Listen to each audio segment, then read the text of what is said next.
برحب بكل مشاهدينا ومشاهدي نايل سبورت في كل مكان. اهلا بحضراتكم وحلقه جديده من حلقات حصاد اليوم. يوم رياضي مميز في تاريخ كره اليد المصريه بحصولنا على البطوله الافريقيه التاسعه. اداء مميز من ابطالنا اللي اعتدنا منهم على هذا التوهج في كره اليد عالميا وافريقيا بعد الفوز على المنتخب الجزائري الشقيق وقبله المنتخب التونسي الشقيق. خالص تهانينا لكل محبي كره اليد في مصر، ونتمنى لهم بعد الصعود لاولمبياد باريس ان يحصدوا ميداليه اولمبيه تكون يعني تتويج ليهم لهذا الاداء المميز في بطوله كاس الامم الافريقيه اللي اقيمت في القاهره. طبعا هنتكلم عن هذا الموضوع بالتحديد، وهنتكلم كمان عن مباراتنا غدا امام الكونغو في كاس الامم الافريقيه لكره القدم في كوت ديفوار، وقد يكون هذا فأل حسن ونستطيع ان نتوج بالبطوله باذن الله. قبل كل ده نرحب بضيفنا المميز اللي موجود معنا في هذه الحلقه، صديق عزيز وناقد رياضي كبير ومميز. ونرحب بناقد رياضي بالاخبار الاستاذ عادل عطيه. اهلا بحضرتك، سعداء بوجودك، منورنا. ربنا يخليك. ازي حضرتك، عامل ايه؟ الحمد لله. ببارك لك طبعا وببارك لكل المصريين وكل محبي الرياضه وكره اليد بالتحديد. بطوله ولا اروع، اداء مبهر الحقيقه من لاعبينا عظماء بجد. يعني اذا كانوا في يوم من الايام دخلوا العظماء السبعه فهم يستحقوا ان يكونوا من العظماء في تاريخ الرياضه المصريه. بيسطروا يعني تاريخ مستمر في كره اليد الحقيقه، اجيال وراء اجيال. مصر ولاده في كره اليد طبعا. اجيال كثيره مش موجوده، لكن الجيل ده يمكن الجيل الاكثر توهجا، الجيل اللي فيه اكثر عدد من المحترفين المصريين، وده مساعد في التألق. ونتمنى ميداليه اولمبيه في باريس، لا يكفينا حتى بطوله افريقيا وان كان امر جيد جدا طبعا. يا رب ان شاء الله. لا طبعا بدون صوتك حضرتك طبعا مبروك لكره اليد المصريه، مبروك لمجلس الاداره، للجمهور، لكل المسؤولين في الرياضه عن الانجاز الكبير جدا اللي حققه للسنه الثالثه او البطوله الثالثه على التوالي، والنجمه التاسعه، واداء زي ما حضرتك ذكرت ولا اروع، حاجه مميزه، حاجه مبهره فعلا. مستوى ثابت من اول بطوله لغايه اخر البطوله. بيتخطوا المنتخب التونسي القوي جدا بفرق 5، ثم المنتخب الجزائري اللي حصل بعض يعني الهبوط شويه في الاداء في الشوط الثاني. بقى في فرق 3 اجوال، ابتدينا نقول يعني هيحصل اللي هيحصل، عادوا في ثواني. استفاقوا سريعا جدا قوي قوي قوي، وعملوا فرق سكور 8 اهداف، طبعا فرق كبير. في المنتخب الجزائري برضه حتى في اخر دقائق لعب بالسكواد يعني بالصف الثاني، ومع ذلك فضلنا مسيطرين على المباراه وقدرنا ننهيها بهذا الشكل الرائع. لا فعلا اداء، يعني تشوف اللعيبه، يحيى خالد اللي كان احسن لاعب، على سند، على هاشم، على خيري، على الدرع، على كريم هنداوي، على علي. لا فعلا كوكبه من اللعيبه المميزين. والعقليه زي ما بتغني اختلفت. اكتر جيل زي ما ذكرت عن في محترفين لعبوا في اوروبا وعاشوا الاجواء الاوروبيه وتعايشوا وخدوا الفكر الاحترافي، وازاي اعرف العب، ازاي اعرف افكر، ازاي اعرف اقف في الملعب، ازاي اعرف اتعايش مع، ازاي تدير مباراه نهائيه بهذه القوه. امر يعني من الاول لغايه النهايه طبعا. ففعلا لا، تحيه ليهم، تحيه تقدير عارف ليهم. عندنا مثل ببلدي كده يعني في كره اليد، اقل حاجه عندنا، عارف ده اقل حاجه فعلا، يعني كلام الشارع المصري ده اقل حاجه عندنا في كره اليد حقيقي. يعني. انت دلوقتي بقيت اصبحت السابع على العالم، انت السابع على العالم، ودخلت في الاولمبياد خلاص باريس بشكل كبير، واصبحت من القوى العظمى. يعني انت القوى العظمى في كره اليد المصريه والعالميه. فاذا انت دلوقتي بتناطح الدنمارك، بتناطح نفسنا في ميداليه يا استاذ عادل. نتمنى يعني نتمنى الجيل ده يتوج كره اليد المصريه ميداليه اولمبيه بالظبط، يتوج بميداليه على الاقل، مش عاوز اقول فضيه، يعني برونزيه مثلا، بس هنخش في زمره اللي هو الميداليات والتتويج الكبير. يستحقوا الحقيقه انهم يكتبوا في التاريخ انهم حصلوا على ميداليه كلهم. وعلي زين، كلهم لعيبه تقال، لعيبه تقيله في الملعب، وليها ثقلها كده وليها قوتها، ومسمعين على هل ده اعظم جيل ولا يعني الاجيال السابقه كان عندنا اساطير كره اليد؟ عندنا اساطير، العطار وسامع الوارث، وعندنا كتير جدا، وجوهر نبيل وجوهر، ويعني عشان ما ننساش حد يزعل، كلهم كانوا عظام. كلهم كانوا عظام. والجيل اللي بعديهم حسين زكي خدوا كاس العالم للناشئين، ومع الله يرحمه جمال شمس برضه سطروا تاريخ كبير قوي. لكن الجيل ده في حته تانية شويه، يعني مع السوشيال ميديا، مع الاعلام، مع الناس كلها كله منفتح على بعضه، لا مع الاحتراف، لا فعلا الاتحاد تعامل بشكل جيد وماشيين بخطط ثابته. بتلاقي برضو مش الكبار بس، تلاقي الشباب والناشئين برضو على نفس المستوى ونفس النهج، تلاقي كله في هارموني كده من جميع القطاعات. فده النتاج المنتخب الاول. والناس بتشجعهم وواقفه وراهم واثقه فيهم على فكره، والصاله مليانه. ومن ايام كاس العالم ولما كان الريكورد عندنا، يعني كره اليد مش عايز اقول بس اصل يعني كره القدم اللعبه الشعبيه الاولى لكن كره اليد اجاده بامتياز واستمراريه في الاجاده، لانه ان تصعد الى القمه قد يكون الامر سهلا، لكن تستمر على القمه هذا قمه الصعوبه الحقيقيه. مستمرين باداء، بشغل، باحترافيه، بحاجه بالفعل بيقدموا والنتائج اللي بتقول على كده، النتائج هي اللي بتبرز اللي هم بيعملوه. ولا ماشيين يعني من بطوله لاخرى، لبطوله عالم، سابع عالم، لدخلت الاولمبياد، وفي امل للميداليه البرونزيه او اي ميداليه ربنا يعني يكرم. ماشي في احتكاك، في معسكرات تدريبيه، في شغل احترافي، مفيش مجاملات، مفيش مجاملات زي اللي بنشوفها في الحاجات التانيه. لا، احتكاك، الاتحاد شغال صح. فده السلعه او الناتج بتلاقي قدامك كده حاجه مفرحه. والناس النهارده في الصاله والمشهد جميل جدا طبعا. مبسوطه فرحانه مع رئيس الوزراء ونزل ادى الكاس مع الميداليات. لا، وتلاقي حضرتك بتشوف الصف او اللي هم الزمره كلها، افضل لاعب، افضل ضارب، احسن حارس. عاوز اقول لك انه حتى الالقاب اللي ما كانتش موجوده في الفريق المصري كان لاعبين مصريين احق بيها، ولو انه مش هناخد كل الجوائز ونعمل كل حاجه. فلازم مش مرتضيين بده يعني الحقيقه، لازم على الاقل 70-30 ماشي اوكي. طبعا. لكن الاداء انت بتكسب كل ماتش بفرق سكور عالي جدا. بالظبط. تلعب تونس بهذا الثبات والقوه والفرق 5 تجوان من اول دقيقه لاخر المباراه، والجزائر محدش كسبني، يعني محدش تقدم علينا حتى من طبعا. اول مباراه لاخرها في السيمي فاينال والفاينال. فده امر يعني فرق في المستوى، مع كامل احترامنا وتقديرنا للاشقاء التوانسه والجزائريين. لا احنا في طفره، في تفوق، في تقدم، في احترافيه في كل حاجه. لا، النتائج مبهره وجميله جدا، وهنيئا بمصر ومنتخبها الجميل العظيم، منتخب كره اليد. وان شاء الله نبارك لانفسنا والشعب المصري في الاولمبياد، ناخد ميداليه ايا كانت هي. بس ان شاء الله اصبح العالم كله في كره اليد، المنتخبات الكبيره زي فرنسا، زي الدنمارك، زي روسيا، بتعمل لنا حساب. بقى لينا برضو يعني لينا تقل ولينا مكانه في المجتمع كرة اليد. هل بقينا اقرب من اي وقت مضى لحصد ميداليه اولمبيه، ولا الموضوع يعني الى ان تاتي الاولمبيك جيمز محتاجين ان يبقى عندنا استعدادات على اقوى مستوى، محتاجين ان نركز بشكل كبير جدا، فرصه مواتيه بجيل ذهبي واقرب من اي وقت انك تحرز ميداليه؟ لا، لازم تركز. لازم انت كنت وقت اوقات في مسابق انت قريبين قوي احيانا كثيره يعني ما اعرفش 2003 تقريبا، 2000 ما اعرفش تقريبا في فرنسا، وحصل يعني راحت منك المركز الثالث.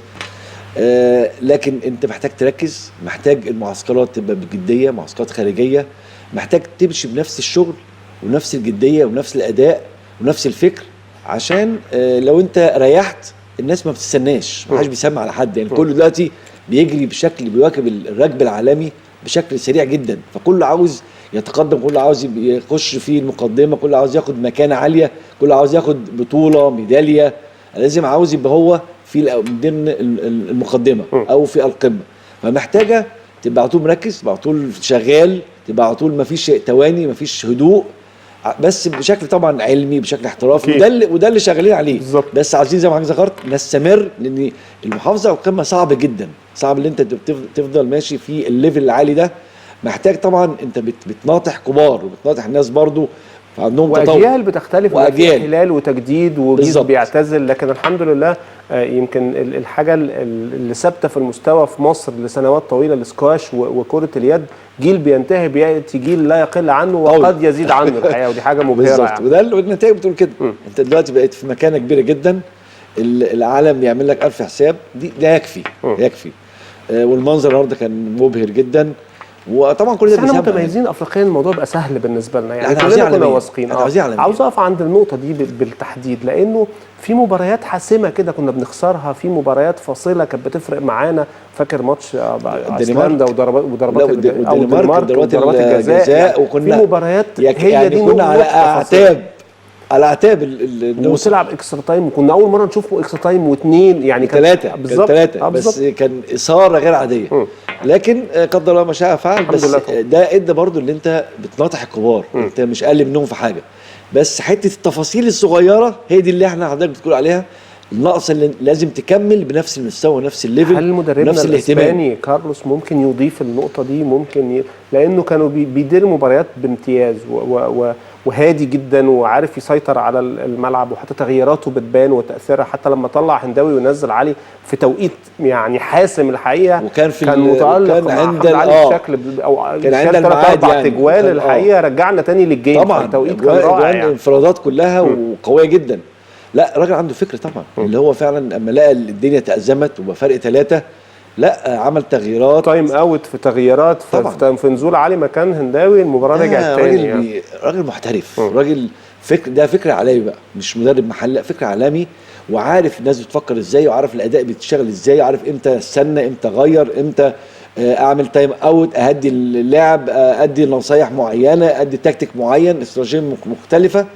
هو ده اللي حصل، وده اللي هنا حصل طفره مره واحده، رجعت فرق 8 واستمريت على لغايه النهايه باقل من بهدوء في اللعب، مفيش تنشنه، واثق في لعيبته، هم اللعيبه كمان واثقين في انفسهم مع الجمهور مع التشجيع. طابلوه رائع مكتمل يعني، حاجه جميله. يعني نتمنى بس كرة القدم يعني تغيير كده شويه. هنتكلم عن الكوره بس يعني نتمنى ان هم يكونوا كانوا اتفرجوا، نتمنى ان لعيبه كرة القدم كانوا اتفرجوا على الدرس ده، على الاصرار والعزيمه والاداء الرائع. لا والمسؤولين كمان في الكوره عندنا بتشوف لما بتشتغل باخلاص، بتشتغل بتعلي اسم مصر فوق اي اعتبار عشان بتشوف الناتج ده. نتمنى يكون كله غار وشاف وعنده حميه بقى نشوف الافضل بالنسبه لكره القدم المصريه. محتاجين نقعد الحلقه كلها نتكلم عليهم ونشكرهم ونهنيهم الحقيقه، لكن يستحقوا والله. التوقيت بقى بطوله كاس افريقيا لكره القدم في نفس التوقيت الحقيقه، ولو انها لم تسحب منهم البساط يعني. لا ده امر مميز، المشهد يقول لك كلنا كنا قاعدين ومستنيينهم وبنتابعهم، اللي بيعملوا حتى في المجال الرياضي والعامه الكل كان بيتابعهم. حاجه بتنور، حاجه بتعمل لك كده شعاع كده ضوء، بتديك انرجي، بتديك طاقه ايجابيه بشكل كبير قوي. فلازم تآزر وتساند وتقف ورا المنتخب، لان هو يعني حاجه مضيئه وحاجه بتخليك انت فرحان ومبسوط، والناس محتاجه كده، محتاجه فرحه يعني. كاب فيردي خدت المركز الرابع، كاب فيردي دي دخلت في كل حاجه يعني. شوف عامله ايه في الكوره وعامله ايه في الهاند بول، ده معناه انه في ناس بتخطط عشان بس الناس لما تشوف المنتخب فجاه كان بعيد جدا في الهاند بول وكان بعيد جدا في كره القدم وبقى موجود، ده معناه انه في طفره في الرياضه، في اهتمام، في استراتيجيه جديده، عشان الناس ما تاخدش الموضوع انه دي صدفه. الامر ليس بالصدفه على الاطلاق يعني. بص حضرتك، بالكيف مش بالكم. طبعا كاب فيردي دي جزيره ما تجيش 4000 كيلو متر مساحه، تقريبا 600,000 نسمه، يعني حاجه قليله جدا، لكن الناس بتشتغل، الناس عامله انفتاح بشكل كبير جدا على الكره الاوروبيه، الاحتراف، الفكر اتغير، التكتيك نفسهم بتاع الاستراتيجيه بتاعتهم بيشتغلوا بشكل علمي كبير جدا، بيطلعوا الناس هم صغيرين 12 سنه 14 سنه 15 سنه بيتعايشوا الفكر الاحترافي، الناس عايشه ازاي، بتعيش ازاي، ايه اللي عليها وايه اللي ليها، بتكتسب خبرات، بتكتسب حاله احترافيه. كل ده شفناه، الناتج طلع مع كاب فيردي. كاب فيردي عامله يعني كل النقاد والنجوم اللي استضفتهم محدش فيهم كان يتوقع انه مجموعه فيها مصر وغانا كاب فيردي تبقى في المركز الاول على الاطلاق يعني. لا انا اللي عاوز اقوله، انا الناس كلها بتقول خريطه كره القدم الافريقيه اتغيرت او في مفاجآت. انا مش شايف مفاجآت، انا شايف ده الواقع. الناس مش عاوزه تصدق الواقع، ليه؟ مش عارف ليه. في ناس بتشتغل، في ناس عاوزه تنفتح، عاوزه تبقى ليها تواجد. يعني بتشوف غينيا الاستوائيه بتكسب كوت ديفوار في ملعبها 4-0، بتشوف غينيا، بتشوف ناميبيا بتكسب تونس، بتشوف جامبيا غلبت من انجولا النهارده وخرجت، لكن يعني بس برضو يعني قصدي في اداء، في حاجه بتتعمل، في ناس في لعب، في تكتيك بيتعمل قدامك، انت مبسوط من اللي بيحصل. فما فيش حاجه اسمها الخريطه اتغيرت، لا احنا اللي متاخرين، احنا اللي بنتراجع والناس بتتقدم. يعني لازم نعترف ان الثقافه بتختلف، الفكر بيختلف، نفس المنظومه محتاجه فلتره، محتاجه يبقى في تغيير في القوانين. بس الكلام ده مش علينا لوحدنا، لانه الناس هتقول انه مصر قد يكون الاداء مش مرضي الى حد ما، لكن احنا عدينا، يعني عرفنا نعدي في وسط يعني، واحنا مش في احسن حالاتنا. مش عدينا ربنا انا بس. طبعا سبحان الله ونعم بالله فعلا لكن يعني. انا بتكلم دعوات المصريين وحبهم لكره القدم، لكن تونس بره والجزائر بره وغانا بره يعني. لا من المرشحين الثلاثه دول، من المرشحين، قوه كرويه، من الدور الاول، قوه كرويه تقيله جدا في القاره السمراء طبعا. غانا ب4 بطولات، الجزائر بطولتين، تونس بطوله، لا يعني في شغل جامد معمول. لكن ده بيقول لحضرتك اللي هو برضو في عندهم بعض المطبات. نيجيريا متقدمه على الكاميرون الى الان 1-0. نيجيريا عجباني جدا. يعني فريق بيلعب قوه جسمانيه عاليه جدا، عندهم مدير فني عنده تكتيك حلو قوي عجبني، بيسيرو. كمان فيكتور اوسمين لعيب اغلى لاعب افريقي، بيلعب المختصر المفيد. اولا مش بيتعب، هداف من طراز فريق، مش بيتعب في الملعب، الكوره هي اللي بتجري بفكره. يعني حضرتك لو الناس كلها مش شافت الهدف، لا الاستلام ليه تكتيك معين، ثم التسلم متقن بشكل كبير جدا، ثم احراز الهدف. فيكتور اوسمين ده جاب الدوري لنابولي بعد سنوات عجاف من ايام مارادونا، ما عرفش نابولي ياخد الدوري الايطالي يعني. طبعا وخد افضل لاعب في افريقيا بالزبط. وخد البالون دور، يعني في حاجه جميله جدا. فاذا يعني نيجيريا ماشيه بخطوه ثابته. لكن الكاميرون هل هتسمح في الشوط الثاني اللي هو بيتلعب دلوقتي، اللي هي نهائي مبكر ده؟ لا يعني لعبوا نهائي قبل كده، فالنهائي مبكر انه 5 يقابلوا بعض في دور ال 16 يعني 5 افريقيا كاميرون، 3 نيجيريا، يعني 8 بطولات افريقيه في الفريقين دول، في الفريق من 34 نسخه. فاذا لا فريقين تقال، عندهم محترفين، يعني 3/4 كل فريق محترف، ال 20 ال 25 محترف في كل فريق. فاذا بتشوف لا مستوى مختلف. لكن انه نيجيريا ثالث فريق في على مستوى العالم في قيمه الانتقالات، برازيل، ارجنتين، نيجيريا. تخيل انها متقدمه على كل القوى الاوروبيه بالميركاتو الشتوي الصيفي اللي فات في الانتقالات، مبالغ خرافيه، ويعتبر واحد من اغلى الفرق الافريقيه فريق نيجيريا في القيمه التسويقيه. طبعا نيجيريا في وقت من الاوقات الخامس على العالم في التصنيف العالمي، الخامس. فمعنى كده لا هم كان عندهم طول عمرهم عندهم نجوم ونجوم كبار، ان هم زي ما قلنا بقى بيفتحوا المجال للمحترفين من هم صغيرين.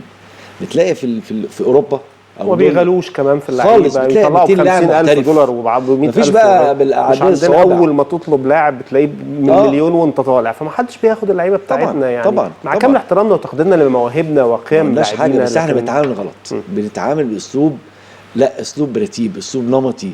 انا بحتفظ بلعبتي، اهلي، زمالك، مصري، اسماعيلي، اي لازم اما بيسمع بيكون عنده 23 24 سنه. انت بتطلع بره من 16 سنه بالظبط، فبتنضج وانت عندك 18 19 20 سنه، تبقى خلاص نجم النجوم. اوسيمين عنده كام سنه؟ في العشرينات، في بدايه العشرينات، وعارف ده اللاعب.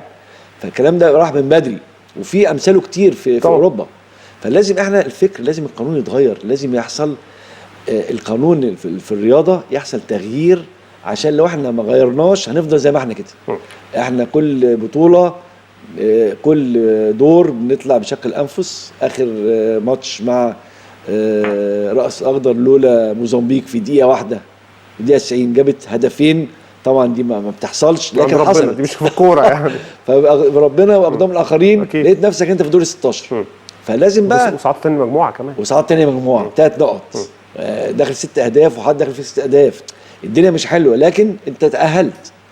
فنفسي بقى نستثمر الحته دي، نستثمر. خلينا نقف عند مباراه الغد، واقف عند فكره ان المنتخب بدون محمد صلاح، بدون الشناوي، وقد يكون امام كمان مش هيشارك في المباراه.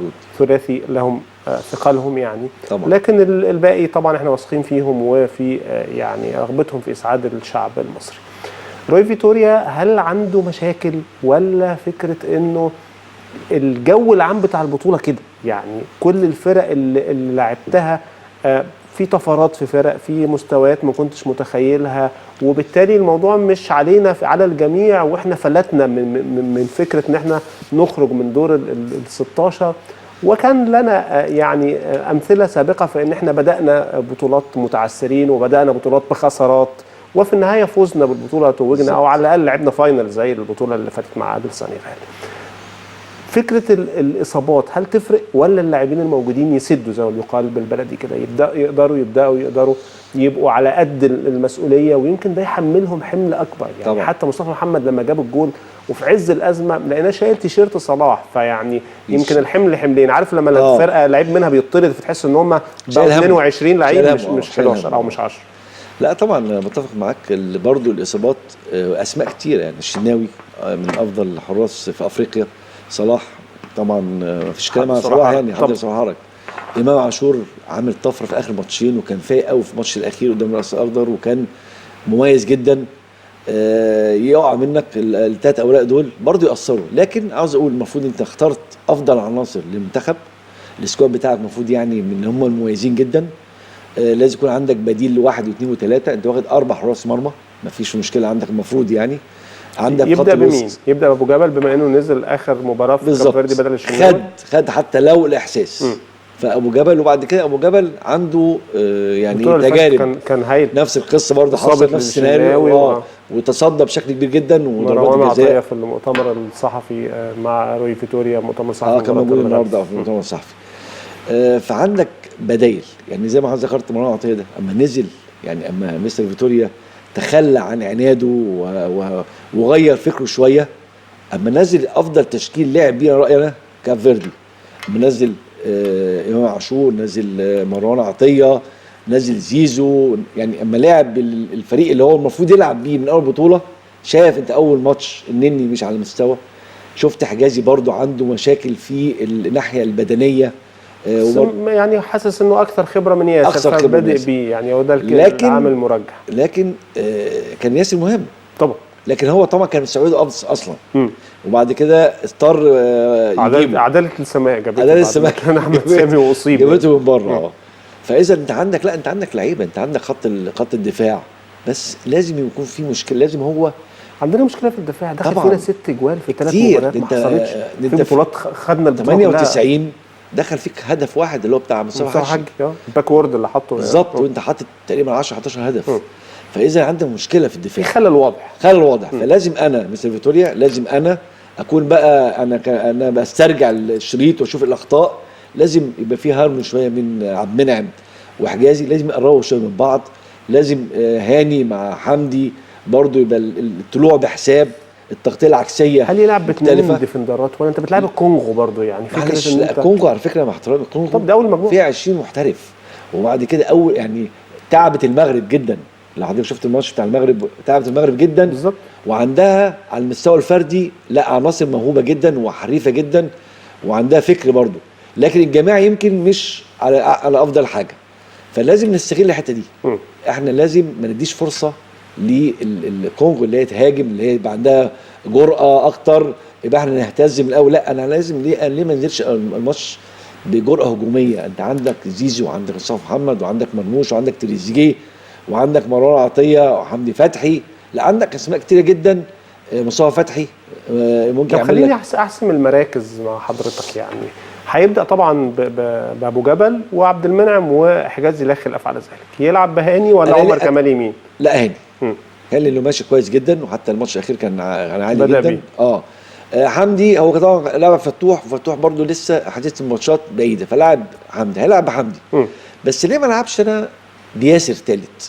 لو انا بقى عندي مشكله في الدفاع والدنيا في مسافات بعيده عن بعضيها، يلعب ياسر سيرد باك ثالث ولا يلعب ياسر قدام يعني ليه ما لعبش كده؟ اول عكس، خلي حجازي يطلع ساعات يتقدم على نص الملعب، ما عملش ستاره كده عشان انا اقفل الحته دي. لان طبعا هم الكونغو وعندهم مدير فني يعني ضرب في مصر، ضرب الاسماعيلي، ضرب بيراميدز، يعني عارف، وضرب وداد المغربي، عارف الكره الافريقيه ماشيه ازاي، وعارف الكره المصريه وطبيعه اللعيب المصري عامله ازاي.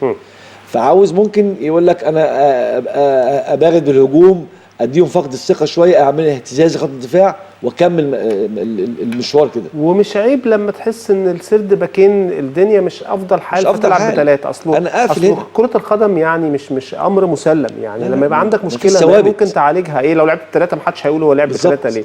ما هو اكيد مش هيعمل كده يعني، مش هيعمل كده. بس انا بقول ليه ما يعملش كده؟ ما هو مش هيعمل كده فعلا، لان يقول لك ياسر بعيد خالص ما خدش حساس الماتش، ودي طبعا غلطته هو اللي هو ما دخلوش من بدري. لكن هيلعب باللي هم دول، حمدي فتحي مروان عطيه.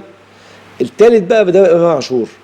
هو لو عنده جرأة عاوز يخلص الماتش بدري، عاوز يبقى عنده لاعب تريزيجيه، لان تريزيجيه عنده بيهاجم لاعب تريزيجيه مركز 8 ويلعب مرموش طبعا. يلعب يمين وينج يمين، مين يلعب؟ مصطفى محمد ولا يلعب زيزو؟ على فكره انا شايف مصطفى محمد افضل من زيزو. ليه؟ زيزو طبعا مصطفى فتحي افضل. مصطفى فتحي زيزو طبعا لا خلاف على زيزو كموهبه ومكانه، لكن انا حاسس في البطوله دي مش زيزو اللي احنا نعرفه، قليل شويه، مش احسن حالاته. لكن مصطفى هل هو مش مستعد نفسيا لانه عارف انه صلاح يعني ما كانش يتوقع ولا اي حد يتوقع ان صلاح ما يبقاش موجود، لانه لو هو كان مستعد كان اخذ الفرصه الحقيقه يعني. زائد اما اول ماتش لما لعب مستر فيتوريا اول ماتش قدام موزمبيق خنقوا بالظبط، لعبوا في نفس المركز نفس المركز بقى مش عارف يتحرك بالظبط. فدي اديته شويه احباط شويه، فقدان الثقه شويه. لكن لما ينزل مصطفى لا عمل جيم كويس في الوقت اللي هو اللعيب جسمه قليل لكن سريع مهاري جدا. بيلعب الباس متقن جدا في مكان، وهداف كمان، بيشوط. فاذا لو يعمل كده هيبقى افضل. انا رايي كده، بس هل هو يعمل كده؟ لكن انا شايف ده الافضل تشكيل. هل ممكن يلعب مرموش شمال؟ في اخر المباراه لعب مرموش يمين المباراه اللي فاتت ولعب تريزيجيه شمال، هل ممكن يبدا بيهم وينج يمين وينج شمال؟ ممكن، ده يبقى افضل كتير جدا. ده انا بدي بقى الاثنين جاهزين في احسن حالاتهم. مرموش ما شاء الله، تريزيجيه بينزل يعمل الفرق وسريع وشويت وكل حاجه بيعملها. ولا التزام بالمراكز، لانه يعني العبه في مركزه افضل من العبه في الناحيه الثانيه فما يديش احسن حاجه. هو لازم يعمل مفاجاه، لازم تغامر يعني، لازم تغامر مفاجاه الثوابت دي احيانا لان هو شاف ماتشات مصر واكيد درس كل حاجه والتحركات ودرس مستر فيتوري بيغير امتى وبيغير ازاي. فهو لازم يعمل لازم الصدمه، لازم يديله فعلا حاجه مفاجاه، مش هو مش عامل حسابه عليها، بحيث انت لو حصل وكسبت جبت اول ربع ساعه تلت ساعه جبت هدف، خدت الثقه اكتر، هاجمت اكتر، هم يفتحوا خطوطهم بشكل كبير، هيبقى عندك مساحات. دي كلها سيناريو يبقى افضل حاجه حصلت. عشان لما تكمل انت هتلاعب بعد كده، انت ماشي المشوار بتاعك. لو هتلاعب غينيا السويه، لو كسبت غينيا او ايا كان منهم الاثنين جامدين صح، لكن انا شايف غينيا السويه افضل. هلاعب غينيا قولا واحدا، السويه او غينيا كده بس هي غينيا. فلازم برضو تكون انت داخل بافضل مستوى، باقل خسائر، ما يكونش في عندك اصابات لا قدر الله، مفيش انذارات. عايز اقول لك ان في تقارير خارجه من ليفربول الان عن انه محمد صلاح بيتعافى وانه مش موجود في مباراه الغد، لكن قد يكون موجود في مباراه دور الثمانيه اذا صعدنا باذن الله. وده امر يخليني سعيد ومش سعيد. سعيد انه صلاح بيتعافى وقد يكون موجود في دور الثمانيه، ومش سعيد لانه مشي لما الموضوع مش بهذه الصعوبه، وما اعتقدش انه راح يعني في سحر في ليفربول في العلاج علشان يخف في 3 ايام ويرجعوه. هو الحقيقه يا عبد الغني في كلام فيه، لكن الحاجه اللي ما عجبتنيش بس الناس يعني اتهامات غير مرضيه جدا لصلاح. لا صلاح وطني، صلاح مخلص، نخونه على صلاح قيمه كبيره جدا، صلاح بيعمل فارق طبعا أكيد. كل ده موجود.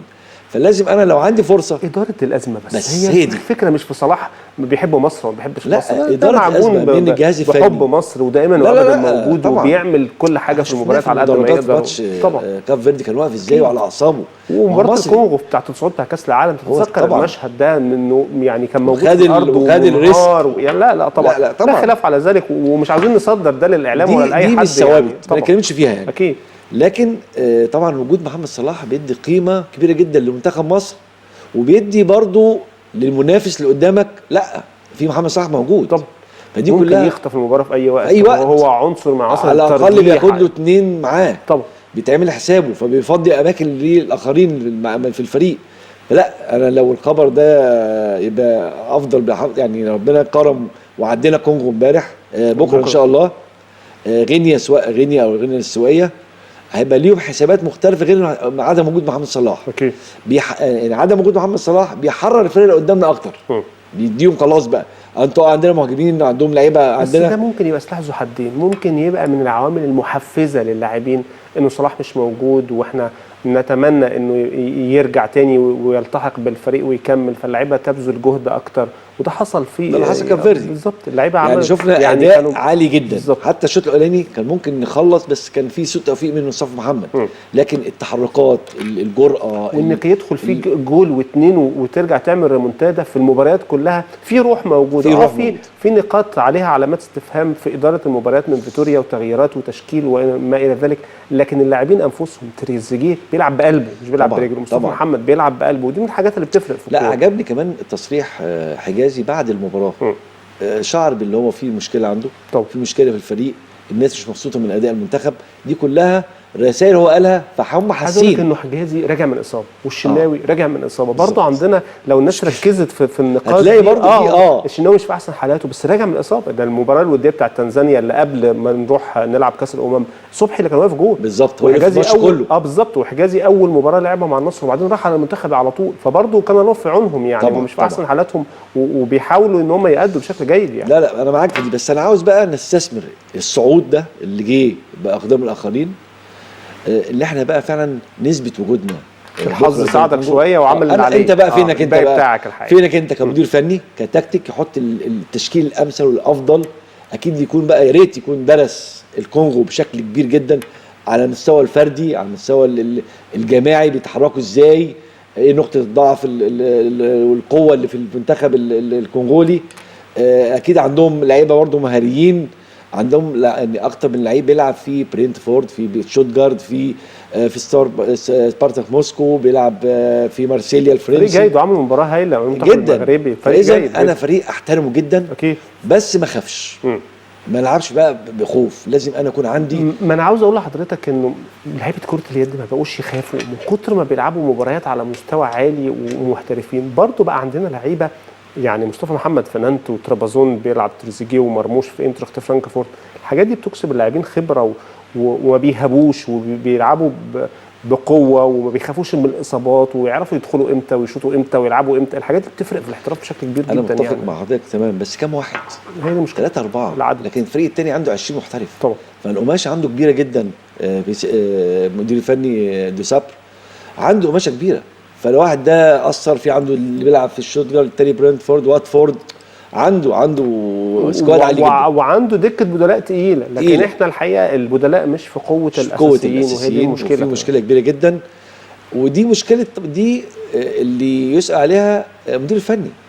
يعني انا بصراحه كنت مناصر جدا لمستر فيتوريا، ماشي كل بقى له سنه ونص ماشي بشكل جيد ودي رسمي، شفناه وقع قدام تونس، ما لعبناش فرق تقيله، لكن لعب كويس قدام افضل لعب، والجزائر افضل ماتش لعب قدام الجزائر، خرجت من الدور الاول. فمعناه ان حتى المباراتين اللي انت بتتباهى بيهم يعني مش هم مش افضل حاجه، مش افضل فرق في افريقيا يعني. ما لعبناش السنغال، ما لعبناش المغرب، يعني ما لعبناش فرق قويه. ده اللي بقوله، والدليل انه اول مواجهات كاب فيردي وغانا وموزمبيق اتحددت 3 مباريات. انت ما لعبتش برضه من قوه كبيره، هو اللي بتكلم فيه.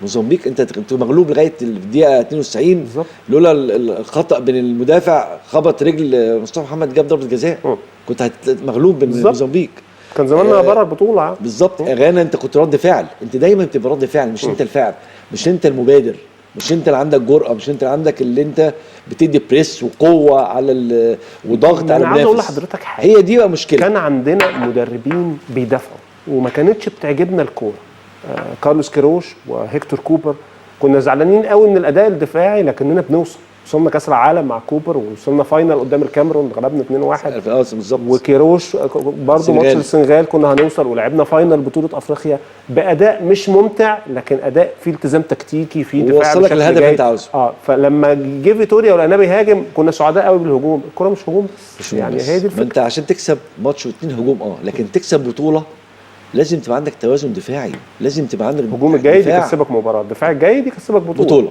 فلازم يكون عندك دفاع قوي جدا. والاسماء عندنا برضو اسماء مش قليله، لكن مفيش تجانس، لازم يبقى في شغل. هل شغل المدير الفني الاكبر من المدافعين ولا لعيبه خط النص مش مساعدينهم بشكل كبير؟ لانه كان عندنا صدادات في نص الملعب وتاريخنا يعني. كان عندك طبعا طارق حامد، كان عندك لعيبه تقيله جدا في نص الملعب.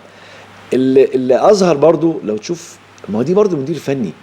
انت شايف انني قليل جدا صعب الارسنال، بس ما بيلعبش في الارسنال خالص، يعني هو اسم الارسنال، لكن انت شفت في اول مباراه قدام موزمبيق ضعيف جدا، والميس باس عالي وما بيعملش حاجه، بيدي كره شمال ويمين. والله انا كنت بتحدث عن هذا الموضوع، الناس زعلت قالوا لي يعني ده يعني هو بيلعب في ارسنال مجامله، انتوا ازاي مش بتدافعوا عنه وازاي ما بتدعموش؟ بندعمه وبندافع عنه، لكن يعني من المنتخب والواقع هو كده يعني مش في احسن حالاته، بعيد عن الملعب، وكان مصاب برضه النني على فكره، رجع من الاصابه يعني بقاله فتره.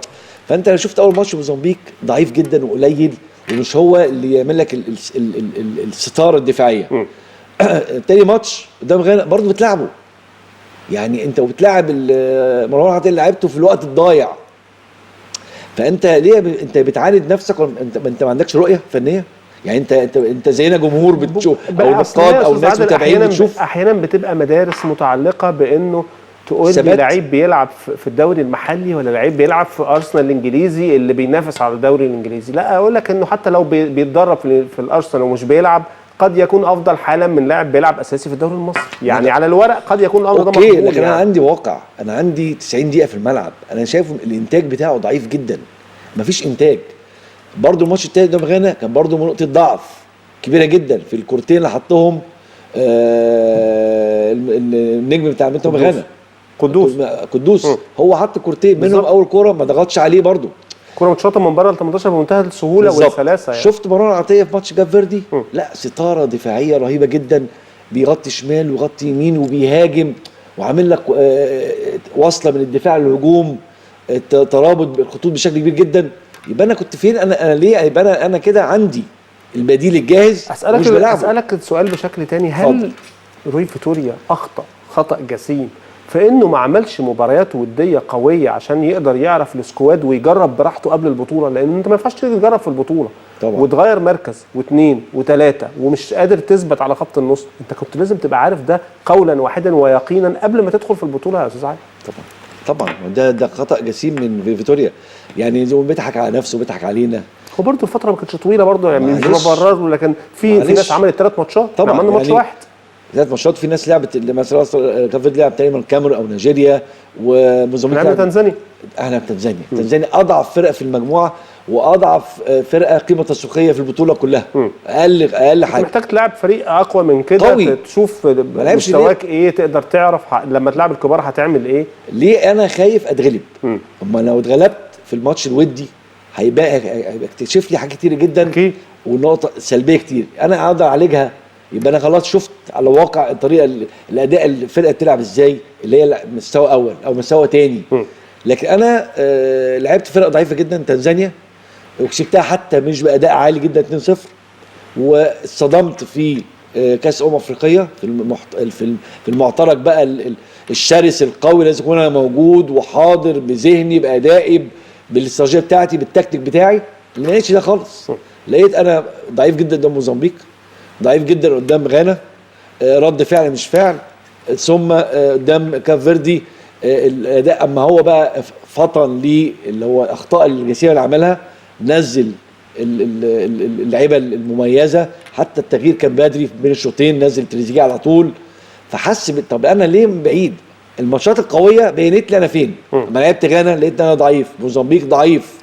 الناس فاكره الموزمبيق دي انا 3 نقط بتوعي هكسبها سكور، لكن التاريخ خلاص مفيش حاجه اسمها التاريخ. البطوله دي بالذات مفيش تاريخ، هتبقى نقطه فاصله من قبلها وبعدها. الموضوع مختلف، هيختلف على فكره مش لينا بس، للفرقه كلها. دروس كل اللي خرج. انت فين بقى؟ انت لسه نايم في العسل ولا فقت بقى وانت شفت فين؟ وهتدي دروس لتصفيات كاس العالم طبعا. كل الناس اللي معتقده انه تصفيات كاس العالم دي سهله وانه اول 9 مجموعات هيوصلوا، الموضوع مش هيبقى بهذه السهوله على الاطلاق. حتى لو احنا كسبنا ماتشين عندنا بوركينا فاسو، والموضوع يجب ان نركز بشكل كبير جدا. طبعا بوركينا عملت ماتشات قويه جدا. لا صعب. وانت شفت بتاع 4-5 مديرين فنيين حتى تم اقالتهم على طول في الدور الاول. فانت اذا بقى لازم انا اكون الحساب يكون حساب عسير قوي جريء، مفيش عواطف. اما لو هو لا قدر الله ما حققش رغبات المصريين والشارع القروي المصري، لا انا هستنى عليه ليه؟ ايه مشروع 4 سنين وانا اتحاد الكوره قاعد 2 بس؟ يعني انا باتحاد الكوره بعد الاولمبياد ماشي. انا بتعاقد على حاجه وشايف هو ما ادانيش اللي انا عاوزه. فكرنا لاول مره ان احنا نعمل عقد طويل الامد، اذ ربما يبقى عندنا مشروع لمنتخب وتقدر تعده، لانه دايما العقود عندنا كانت سنه سنتين، فنرجع نقول طب ما عرفناش نحتفظ بكيروش، طب العقد خلص، طب استنى، طب نجدد. بنحاول نغير، بس مش يتعملوا عقد سنه، يتعملوا عقد 4 سنين، في وسط يعني ما بين هذا وذاك يعني. مثلا لغايه كاس الامم الافريقيه، طب انا لو ما حققهاش بقى له سنه ونص كاس الامم الافريقيه، لو ما حققش انا البطوله انا بطلع كذا مره الفاينل وما باخدهاش. انا بقى عاوز احقق البطوله يعني. عاوز بقى لنا قد ايه ما خدناش البطوله؟ بقى لنا من 2010 يعني 14 سنه. كتير على كتير مصر جدا يعني. انت واخد 7 بطولات اكتر منتخب في افريقيا. فانا لو ما حققش البطوله يبقى ده كتف العقد، يبقى شكرا. يبقى انا ما حققتش كاس افريقيه في افريقيا في حاجه يعني ايه ده داخل القاره، هعمل ايه بقى في المونديال؟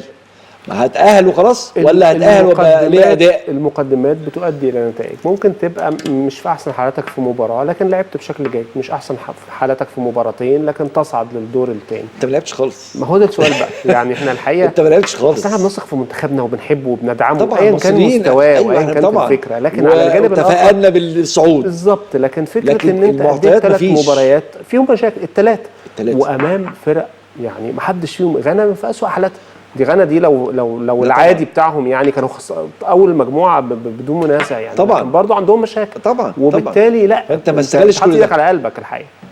انت حضرتك تاهلت باقدام الاخرين وبدعاء المصريين والناس كلها كانت مش مصدقه. الفرحه كانت هستيريه اللي انت تتاهل على حساب الاقصى الاخضر وموزمبيق. فاذا انت وحش، انت في عندك مشكله، في عندك حاجات سلبيه كتير جدا. فانت البطوله خلاص تقدر تعالجها. لو في حاجات سلبيه انه ده اخرنا وده مستوانا، وفي حاجات تقول انه لا دي البدايه بس، لا ابتدينا نتحسن، الكيرف صعد شويه تصاعدي في ال3 مباريات ويكفيك انك حتى لما بتتاخر باخطاء بقى من حارس المرمى او اخطاء من الدفاع بتقدر ترجع. حطيت 6 جوال في الدور الاول يعني برضه 6 ماشي. ده ما هو ده موضوع مع جانب حطيت 6 برضه اوكي. بس ممكن مش كل مره تنسى من جرب، مش كل مره الحظ هيبقى معاك في جول وتقدر تعود. الحظ مش هيساندك في كل مره طبعا. لازم يكون عندك اجتهاد، لازم يكون فكر، عندك جرأه، رجوله في الاداء. لازم يكون مدير فني بره على الخطوط قاري الجيم، كوتش قاري منافس مذاكره كويس. فيتوريا بيعمل كده، بيعمل جيم كويس، بيقدر يغير تغييراته بتفرق، بيقدر يغير في التكتيك في مراكز اللاعبين جوه، عنده واخد لعيبه جوكر بيعمل يعني ايه المميزات اللي عند فيتوريا؟ طيب غني احنا ليه نناقض نفسنا؟ احنا شايفين ارض الواقع مستر فيتوريا ما نجحش فيه ولا اول ماتش ولا تاني ماتش ولا تالت ماتش. تالت ماتش انا رايي اما غير في التشكيله اللعيبه كان عندها حميه كبيره جدا ورجوله مش عاوزين يخرجوا بره البطوله. وتحس حتى محمد صلاح في المدرجات يعني عنده حميه وعن نفسه ينزل يلعب.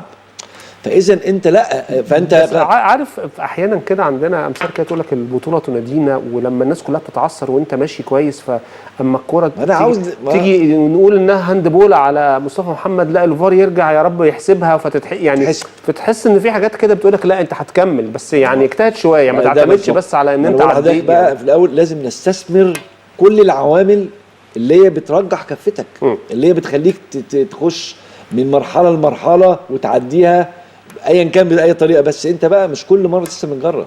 انا فين اقدامي، فين فكري، فين التكتيك بتاعي، فين الاستراتيجيه الفنيه بتاعتي، فين تحركات اللعيبه، فين المدير الفني اللي بيغير اما يلاقي في تعثر بينزل ده، بيغير ده، بيعمل تغير من الدفاع للهجوم، بدل من الكره في يعني مزنوقين لا بينزل واحد يفوق ينقل الفريق لحته ثانيه. فين ده؟ انا ما شافناش خالص في 3 ماتشات. فالفرصه بكره ان شاء الله هنشوف سواء مستر فيتوريا هيحط التشكيل الامثل والانسب والتغييرات بتاعته والتكتيك بتاعه عامل ازاي.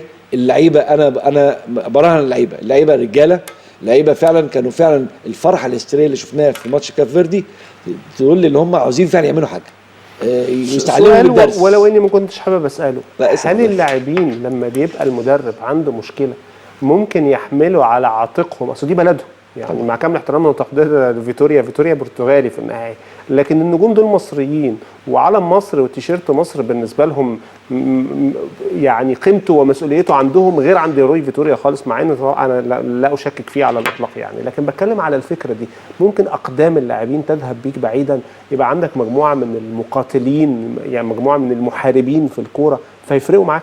هو ده اللي حصل. هو ده اللي حصل في ماتش كاب فيردي. انت لعبت كاب فيردي رغم ان هم بيلعبوا بالبدلاء، في 7 مش موجودين، لكن كانوا برضو زنقينك وهم عملوا مشكله معاك يعني. لكن ممكن تبقى سيء الحظ يا استاذ علي، يعني الكره اللي بتيجي عندنا تتشطت واحده جول 2 بالظبط. هو يعني كان سوء حظ في الشوط الاولاني، مصطفى محمد كان مش ماشي معاه خالص، لكن تحركاته عاليه جدا وعاملين قلق وعاملين ارتباك للدفاع الكاب فيردي، ولو ان احنا مش عارفين نستغل مصطفى محمد، يعني لاعب هيدرز من تراث فريد، لاعب يعني الكوره ما بتروحلوش، يعني هو اللي بيروح للكوره علشان ياخدها، بيضغط، بيعمل زي مرموش الجول اللي جابه ضغط، هو قطع الكوره، لكن فكره ان انت تصنع له اعتقد انه هيفرق معانا بشكل كبير جدا. لازم بقى الاجناب، لازم الاطراف، جبهه حمدي مع عملنا كام كوره عرضيه في ال3 مباريات قليل جدا، وكام شوطه كمان بالظبط. فانت عندك في بعض العوامل، سواء الكرات الثابته، سواء التسديدات القويه بره خط 18، سواء الاوفرات والكروسات الهيدرز، دي كلها لازم نعملها. لو ما عملناهاش في الماتش بتاع بكره هتبقى مشكله كبيره.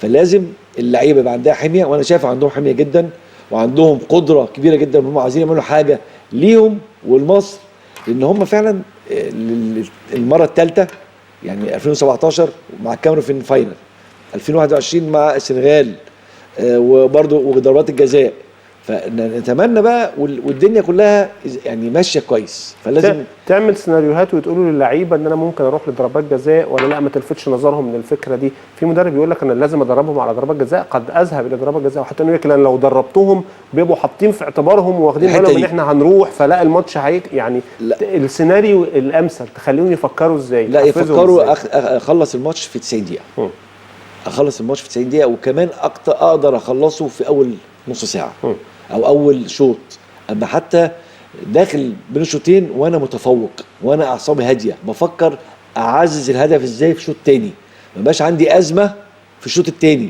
يبقى عندي لود وعبء وهدك كبير جدا على اللعيبه كعصبيا. احنا شفنا اصابه الشناوي عصبيه اكتر منها عضليه، فاذا كان كل لعيبه مضغوطه، فانت لازم كمدير فني ترفع الضغط على اللعيبه، لازم تقعد معاهم في جلسات نفسيه، يعني نقول اي تيم وورك لازم يكون في محلل نفسي، لازم النفسي يخرجك بره الهيدك اللي عليك والضغط النفسي عليك، عشان تشوف انت منتخب. وصلنا بلاعبينا انهم كانوا بيلعبوا كره ممتعه، كانوا متحررين من الضغط، كانوا عايزين يستمتعوا ويمتعونا ويكسبوا، ما كنتش تحس ان هم مضغوطين قوي في الماتش، بالرغم ان هم عملوا مباريات على كوت ديفوار وعلى الجزائر، مباريات يعني سيتذكرها التاريخ. هل المدرب ليه دور في انه يبقى ضاغط اللعيبه او محررهم من الضغط؟ طبعا لان هم مش شايفين المدير الفني بيصنع الفارق.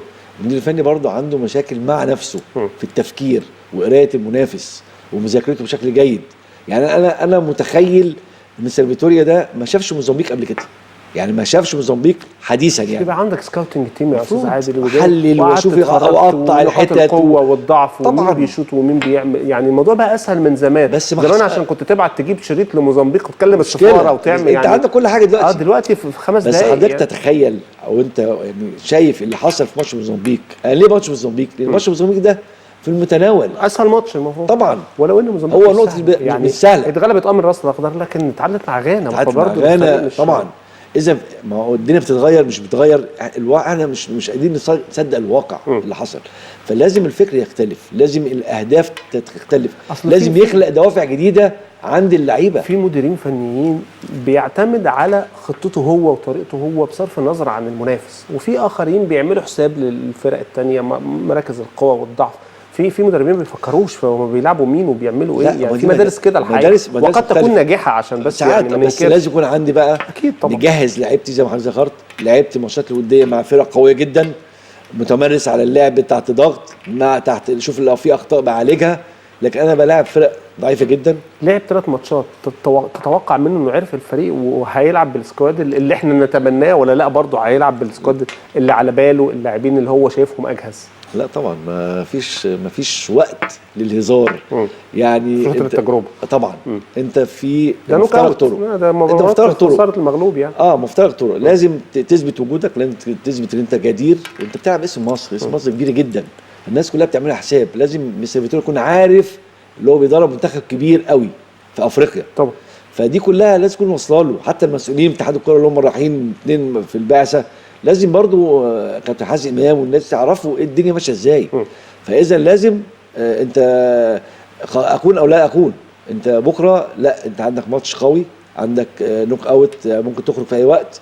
هو وفي تصريحاته قال ان المباراه قويه جدا يعني. هو قال كده النهارده يعني، وقال برضه مروان عطيه اتكلم قال هنعمل اللي علينا كلنا، لازم اقصى جهد، ده كلام كويس جدا. لكن انا عاوز اشوف الملعب، عايزين نشوف ترجمه فعليه في 90 دقيقه، نشوف رجوله، نشوف تكتيك عالي جدا، نشوف لياقه بدنيه عاليه وذهنيه عاليه جدا تترجم الفرص، نستغل مش عاوز بقى انصاف الفرص، اشباه الفرص. لان انت الماتشات الكبيره دي لازم تستغل اشباه الفرص. لو قدرت تتخلص كوره بتسبب صدمه وارتباك للمنافس. في حد بيبدا بالسكواد الاقوى عنده، وفي حد بيسيب ورقه او ورقتين على البنش، يعني يبدا بتريزيجيه ويقعد مرموش ورقه رابحه او العكس، وفي حد يقول لك لا انا العب بالاجهز، الاثنين جاهزين، الاثنين موجودين العب بيهم، حتى لو حد مش بيلعب في مركزه، حد بيلعب في نص الملعب، حد بيلعب ناحيه اليمين. تفضل انهي؟ انه يلعب بالقوه؟ لا انا افضل يلعب بقوه، بس مستر فيتوريا مش هيعمل كده. بيخلي يلعب واحد فيهم ويقعد الثاني جنبه، عشان ايه؟ لو الدنيا اتعثرت بينزله زي ما شفنا في ماتش كاب فيردي. ليه ما يبقاش عندك لاعب متالق فتستغله؟ يعني مش عارف، الواحد ما بيصدق يلاقي لاعب متالق مصطفى فتحي متالق جدا عندك، مع انه عمل تغييره غريبه يعني. لما صلاح اصيب راح منزل مصطفى، كنا معتقدين انه عمال يقول زيزو، لا راح منزل مصطفى في مفاجاه كده. عجب جدا. يعني لا هو كان كل حاجه غلط في الماتشات دي. لكن انت ليه ما تلعبش بتريزيجيه؟ تريزيجيه ما يقعدش يا جماعه، تريزيجيه ده لعيب قوي جدا وعنده حميه وعنده قدره ويعني ومهاري وبيسدد وهداف وبيخلص على الجول، لعيب متكامل. انا ليه ما استغلوش من اول ماتش؟ يبقى عندي تريزيجيه وعندي مرموش وعندي مصطفى محمد وعندي مصطفى فتحي او زيزو، على حمدي فتحي، على مروان عطيه. ليه ما العبش انا بالسته اللي قلنا عليهم دول؟ لا يعملوا فرق كبير جدا مع جبهات بقى، مشاوير من هاني، من حمدي. لان مروان عطيه حقيقه بيدي ارتاحيه لهاني وحمدي، لان هو بيعمل كفرنج في الدفاع فبيريحهم. ليه ما نشوفش جبهات ومشاوير ونشوف كروسات، نستغل زي ما حضرتك ذكرت مصطفى محمد في الهيدرز يعني دايما مميز جدا. فليه انا عندي قيمه زي كده ما استغلهاش واربك دفاع الكونغو اما يلاقوا فريق بيلعب بهذا الاداء والفكر ومفيش تقايد بمراكز؟ لا انا هتلخبط، هرتبك. فنفسي يحصل كده بكره ونشوف منتخب بشكل مغاير، بشكل مختلف، تبقى دي نقطه انطلاقه نوصل ليه ان شاء الله الفاينل. اللي عندنا المشوار برده مش سهل، انت هتلاعب لو تخطيت هتلاعب الاكسب من غينيا السوقيه، ثم عندك الناحيه الثانيه في الكونغو وكوت ديفوار، السنغال وكوت ديفوار لو كسبت، عندك مالي بوركينا فاسو. يعني برضو الدنيا مش سهله طبعا. وهتلاعب لو كملت هتلاعب ممكن السنغال اللي هي الفرقه الوحيده في البطوله لغايه دلوقتي مع المغرب. فاذا لا نيجيريا تقريبا المباراه بتوشك على النهايه وكسبانه 2-0 كمان مش واحد. يعني اعتقد انه هنشوف ماتش قوي جدا بين نيجيريا وانجولا. الفرقتين انجولا كسبت فايقه جدا وعندها عناصر كويسه، مبولولو وعندها عناصر مميزه. نيجيريا طبعا عندها برضو عزيمه كبيره جدا وعايزه تعمل حاجه في البطوله. هي بطوله حلوه الحقيقه طبعا. نتمنى يكون لنا دور في البطوله وناخد البطوله، ونتمنى التوفيق لمنتخبنا، ونتمنى انهم يبقوا يعني يتفائلوا بفوز منتخب كره اليد بكاس الامم ويفوزوا وندافع ان شاء الله. ان شاء الله. وقتنا مر سريعا وانتهى. سعدنا جدا بوجودك الناقد الرياضي المميز بجريده الاخبار الاستاذ عادل عطيه. شرفتنا ونلقاك على خير. انا سعيد بوجود مع حضرتك وبستفاد من حضرتك معايا كتير جدا. ربنا يخليك. شرف ليا ونورتنا ونلقاك على خير. بشكرك كل الشكر وبشكر كمان كل مشاهدينا ومشاهدي نايل سبورت لحسن متابعه هذه الحلقه من حصاد اليوم. في مثل هذا الموعد من الاسبوع القادم يوم السبت انتظرونا ولقاء متجدد. شكرا لحسن متابعه حضراتكم.